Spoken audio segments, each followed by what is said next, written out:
সম্মানিত দর্শক মণ্ডলী, আসসালামু আলাইকুম। আশা করি আপনারা সবাই ভালো আছেন। আমি আলহামদুলিল্লাহ ভালো আছি। আজকে আমি কথা বলবো মকআপের দুইটা বিষয় নিয়ে। একটা হচ্ছে মকআপ কি, আর একটা হচ্ছে কিভাবে একটা ডিজাইন আপনি মকআপে অ্যাপ্লাই করবেন। এই যে এখানে কিছু ডিজাইন দেখতেছেন, এটা হচ্ছে freelancer.com এর একটা কন্টেস্ট, লোগো ডিজাইন কন্টেস্ট। এই কন্টেস্টে যারা এখানে ডিজাইন সাবমিট করছে বেশিরভাগই আসলে এক একটা মকআপে অ্যাপ্লাই করে ডিজাইন, তারপর এখানে সাবমিট করছে। তো আসলে আমাদেরকে প্রথমে জানতে হবে মকআপ কি, অর্থাৎ মকআপের ডেফিনিশনটা আমাদেরকে জানতে হবে। আর একজন ডিজাইনার হিসেবে আপনি যদি ডেফিনিশনটা আয়ত্ত করতে পারেন, তাহলে অবশ্যই আপনি আপনার ক্রিয়েটিভিটি এবং কনসেপ্ট দিয়ে আপনি একজন ক্লায়েন্টকে আপনার ডিজাইনটা আপনি মকআপে অ্যাপ্লাই করে কোন ক্ষেত্রে কোন ডিজাইন কোন ধরনের মকআপে ডিসপ্লে করলে ভালো হবে সেই সিদ্ধান্তটা নিতে আপনার অনেক সহজ হয়ে যাবে। তো আসুন আমরা গুগল সার্চে গিয়ে লিখি মকআপ ডেফিনিশন।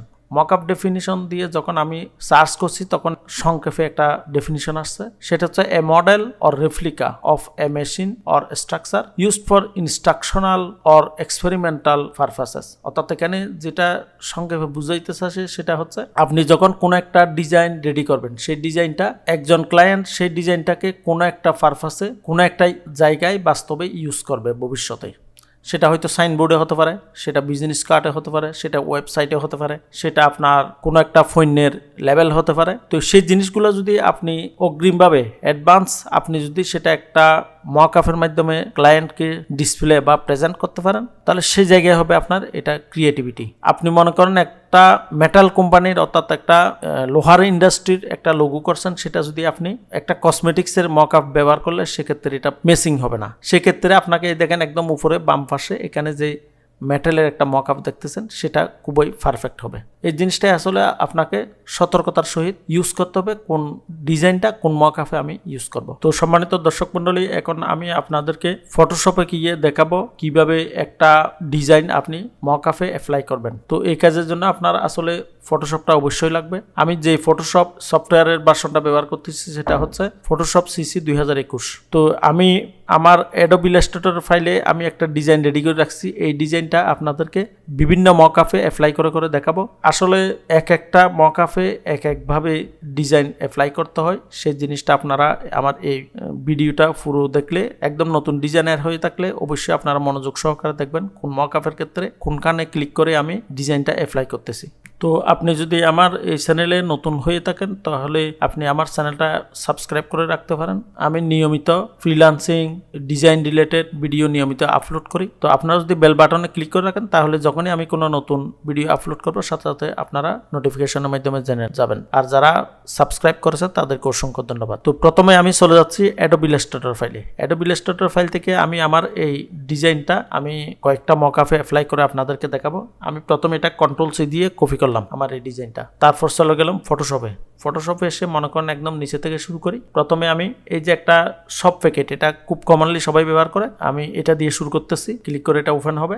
মকআপটা ওপেন হওয়ার সাথে সাথে ডান পাশে এখানে চলে আসবেন। ডান পাশে আসলে এখানে দেখেন এক জায়গায় লেখা আছে ইউর ডিজাইন হিয়ার, অর্থাৎ আপনার ডিজাইনটা এখানে হবে। সেই জায়গায় এখানে যে একটা ছোট আইকন দেখতেছেন, এই আইকনটার নাম হচ্ছে স্মার্ট অবজেক্ট থাম্বনেইল। এখানে আমি ডবল ক্লিক করব। ডবল ক্লিক করার সাথে সাথে দেখেন আরেকটা পিএসডি উইন্ডো ওপেন হয়েছে। সেখানে আপনি এখানে যেটা থাকবে সেটাতে ডান পাশে দেখেন এখানে একটা সুকের আইকন আছে, সেই সুকের আইকনটা আমি তুলে দিলাম। এটা এখন দেখা যাচ্ছে না। তারপর আমি এখানে জাস্ট ক্লিক করলাম, মাউসের লেফট বাটন ক্লিক করে আমি জাস্ট কন্ট্রোল ভি দিয়ে পেস্ট করলাম। তাহলে আমার অ্যাডোবি ইলাস্ট্রেটর থেকে যেই ডিজাইনটা আমি কন্ট্রোল সি দিয়ে কপি করেছিলাম সেটা এখন এখানে পেস্ট করতেছি। তো আমি যখন কন্ট্রোল ভি দিয়ে ক্লিক করার সাথে সাথে এরকম একটা পেস্ট এস, এখানে কয়েকটা অপশন আসছে। আপনি সবসময় স্মার্ট অবজেক্ট এটা রাখবেন, যেভাবে আছে সেভাবে রাখবেন। যদি পিক্সেলে থাকে আপনি এখানে ক্লিক করে দেবেন। মনে করেন এগুলো আলাদা আলাদাভাবে এইভাবে চেঞ্জ করা যায়, তো আপনার চেঞ্জ করার দরকার নেই। আপনি জাস্ট এখানে স্মার্ট অবজেক্টটা রেখে দেবেন, রেখে দিয়ে জাস্ট ওকেতে ক্লিক করবেন। ওকেতে ক্লিক করছি, দেখেন সাথে সাথে আমার ডিজাইনটা এখানে এসে গেছে।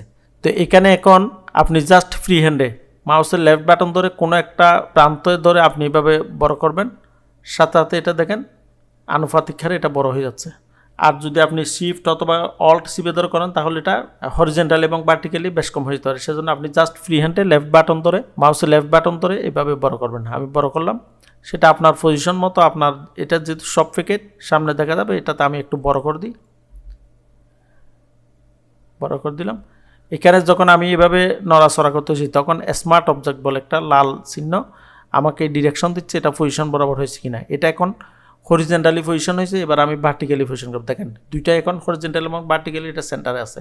হরিজেন্টাল একটা লাইন, ভার্টিক্যাল একটা লাইন ক্রস, সেন্টারে এখন এটা পজিশন হয়েছে। এবার কি করবেন, একদম উপরের দিকে দেখেন একটা রাইট চিহ্ন আছে, সেই রাইট চিহ্নতে ক্লিক করবেন। রাইট চিহ্নতে ক্লিক করার পর এবার এখানে যে একটা ক্রস দেখতেছেন সেই ক্রসে ক্লিক করবেন। আমি ক্রসে ক্লিক করলাম, এরপর আসছে ইয়েস নো ক্যান্সেল। তো আপনি জাস্ট ইয়েসে ক্লিক করবেন। আমি ইয়েসে ক্লিক করলাম, সাথে সাথে দেখেন এখানে এটা এখন মকআপে চলে আসলো। তো সম্মানিত দর্শক মণ্ডলী, আমি আপনাদেরকে এখানে stationery design, logo mockup, metal, তারপর সাইন মকআপ, তারপর এখানে একটা কফি শপের একটা মকআপ আছে। এই কয়টা মকআপ আমি আপনাদেরকে দেখাবো। আপনারা একটু ধৈর্য সহকারে দেখেন যদি জানার ইচ্ছা থাকে, নতুন ফ্রিল্যান্সার হয়ে থাকেন, নতুন ডিজাইনার হয়ে থাকেন। তো এখন চলে যাই আমি সাইন মকআপে। জাস্ট আমি সাইন মকআপের পিএইচডি ফাইলে ক্লিক করলাম। সাইন মকআপের পিএইচডি ফাইলে একদম নতুন প্রথম যদি আপনি ওপেন করেন তাহলে এরকম সাদা একটা ডিসপ্লে আসবে। আসলে এটা হচ্ছে একদম উপরের লেয়ারে একটা ডিসপ্লে। এটা জাস্ট আপনারা উপরের যে একটা এটা সাদা একটা লেয়ার, সেই লেয়ারটা আপনারা ইচ্ছা করলে জাস্ট সিলেক্ট করে, এটা এখন সিলেক্ট আছে, আমি জাস্ট ডিলেট করে দিলাম। তাহলে দেখেন এটা এখন শো হয়েছে মূল মকআপটা। এখানে এসে আপনি ইউর ডিজাইন হেয়ারে আপনি জাস্ট স্মার্ট অবজেক্ট ট্যাপ নিলে ডবল ক্লিক করবেন। আমি ডবল ক্লিক করলাম। ডবল ক্লিক করার পরে এখানে এখন ডিফল্ট একটা ডিজাইন আছে, আমি সেই ডিজাইনটাকে জাস্ট স্যাম্পল যে লেখাটা আছে সেই স্যাম্পলটা আমি তুলে দিলাম। স্যাম্পলটা তুলে দিয়ে জাস্ট আমি কন্ট্রোল ভি দিয়ে এখন আমার ডিজাইনটা পেস্ট করব। এখন আমি আমার সেই ডিজাইনটা কন্ট্রোল ভি দিয়ে পেস্ট করলাম। এটাও জাস্ট একই রকম স্মার্ট অবজেক্টে ওকে দেবেন। ওকে দিয়ে এটা বড় ছোটো করবেন আপনার ইচ্ছা মতো, পজিশন করবেন। পজিশন করে টিকমার্কটা ক্লিক করে দেবেন, তারপর এটা ক্রস করে দেবেন, ইয়েস দেবেন। তারপর দেখতেছেন এটা এখন মকআপ চলাচ্ছে, হয়ে গেল। দেখেন এখন এটা সাধারণত শপিং মল, মার্কেট অথবা শপের সামনে এটা এভাবে দেওয়া যায়। সব প্যাকেটের ডিজাইন সাধারণত এই মকআপে আপনারা ডিসপ্লে করতে পারবেন। তো এটাও হয়ে গেল। তো সম্মানিত দর্শক মণ্ডলী, আসলে এখানে এরপর যে কফি শপ মকআপ যেটা দেখতেছেন এটা, অথবা লোগো মকআপ, এটা মেটালের, এটা টিক সাইড মকআপ, এইটার মতোই এগুলা একই জিনিস দেখায়। আমি আর সময় নষ্ট করতেছি না। একটু ব্যতিক্রমী একটা মকআপ আমি এখন দেখাচ্ছি, সেটা হচ্ছে এই যে স্টেশনারি ডিজাইনের একটা মকআপ দেখতেছেন, এটা একটু ব্যতিক্রমী। আমি এটাতে ডবল ক্লিক করলাম। তো ডবল ক্লিক করে দেখেন এটা ওপেন হয়েছে। এবার আমি ডিজাইনটা এখানে প্রত্যেকটা স্টেশনারি ডিজাইনে আমি মকআপে অ্যাপ্লাই করব। এটা যখন আপনি ওপেন করবেন তখন থাকবে আসলে এরকম, এখানে ব্যাকগ্রাউন্ড লেখা থাকবে একটা লক করা, এটা খুলবেন না, এটা যেভাবে আছে সেভাবেই থাকবে। এটা হচ্ছে এই যে ডিজাইনটা দেখতেছেন এটা পুরোটাই। তো এটা ধরার দরকার নেই, আপনি যেভাবে সেভাবেই থাকবে। উপরে যে এডিশন দেখতেছেন সেই এডিশনে আপনি এসে জাস্ট এখানে অ্যারো চিহ্ন আছে, সেই অ্যারো চিহ্নতে ক্লিক করবেন। অ্যারো চিহ্নতে ক্লিক করলে এখানে দেখেন envelope, notebook, card 1, card 2, card 3, এভাবে আলাদা আলাদা জিনিস আছে। অর্থাৎ এখানে এনভেলপ হচ্ছে এটা, আপনি আলাদা আলাদাভাবে এগুলোর ডিজাইনগুলো আপনি অ্যাপ্লাই করতে হবে। মনে করেন প্রথমে আমি এনভেলপে ক্লিক করলাম। এনভেলপে ক্লিক করে এখানে প্লেস অর এডিট, এই ঠিক একই রকম এখানে আপনি জাস্ট ক্লিক করবেন। আমি ক্লিক করলাম। এখন আমার ডিজাইনটা আমি এই পজিশন বরাবর, আপনি এটা কিন্তু খুবই গুরুত্বপূর্ণ। এই মকআপটা ইউজ করতে হলে আপনাকে একটু বুঝতে হবে, না বুঝে আন্দাজি যদি আপনি এখানে অ্যাপ্লাই করেন ডিজাইন তাহলে এটা এলোমেলো হয়ে যাবে। অর্থাৎ এনভেলপের পজিশন বরাবর বসতে হবে। সেক্ষেত্রে আমার এখানে যে একটা ডিফল্ট যে একটা ডিজাইন আছে, স্যাম্পল আছে, সেটা আপনি কিছু করবেন না। এই দেখেন এখানে একটা সুকের আইকন আছে, সুকের আইকনে ক্লিক করলে এটা চলে যাচ্ছে, আবার আসে।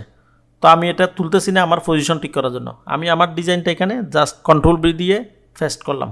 পেস্ট করে এটার উপরে আমি এটা অ্যাপ্লাই করব। ওকে দিলাম। ওকে দিয়ে আমি একটু বড় করি। বড় করে এটা এই ডিজাইনটা থাকা অবস্থায় আমাকে এটা পজিশন করতে হবে। যদি এটা নড়চড় হয়ে যায় কন্ট্রোল টি দিয়ে আবার আমি সিলেক্ট করলাম।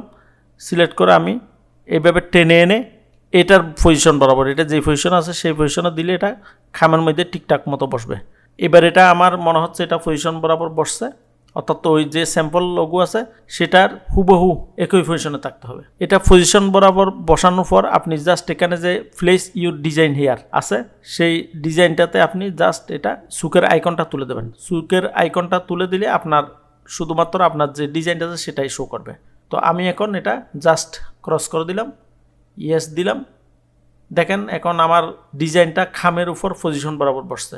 এখানে কাট 1, কাট 2, কাট 3 এভাবে আসছে, প্রত্যেকটা আলাদা আলাদাভাবে আপনাকে বসাইতে হবে। এবার আসেন নোটবুকে, এটা প্রথমটা গেল, এনভেলপ গেল, এনভেলপের পরে এটা আমি তুলে দিলাম।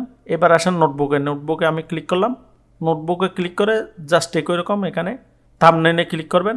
ক্লিক করে এখানেও আপনি এই ডিজাইনটা তুলবেন না, এখন এটা পজিশন বরাবর বসাইতে হলে আপনাকে এই ডিজাইনের উপরে দিতে হবে। আমি কন্ট্রোল ভি দিলাম।